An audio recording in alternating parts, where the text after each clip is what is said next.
కృప క్షేమం దయచేసి తొందరగా తీసుకుని రమ్మని అడుగుతున్నాను తండ్రి. నీ వాక్యం నా ప్రభు అనైనా తండ్రి వినైనా వినేవారంగా నా ప్రభు అంటాను సహాయం చేయండి తండ్రి. నీ వాక్యాన్ని బట్టి నడుచుకునే వెళ్ళమంటాను సహాయం చేయండి. నేను ఆరాధించి నేను గణపరిచే వెళ్ళమంటాను సహాయం చేయండి. నీకు ఇష్టమైన పాత్రలు ఉంటాను సహాయం చేయండి. నీకు భయపడి నీకు లోబడి నీ కొరకు జీవించే వెళ్ళమంటాను సహాయం చేయండి.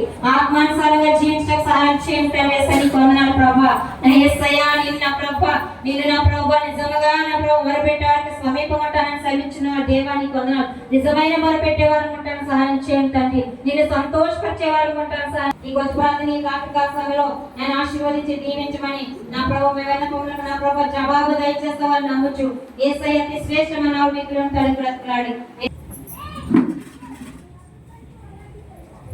7 వచనాలు మనం చదువుకుందాం. మన మధ్యన ఉన్నట్టు ప్రియ బిడ్డలు ఇద్దరు చదివి వినిపించాలని కోరుతున్నాను. మన మధ్యన ఉన్నట్టు 1 నుండి 4 వచనాలు మౌనిక చదువుతుంది. ఆ తర్వాత 5 నుండి 3 వచనాలు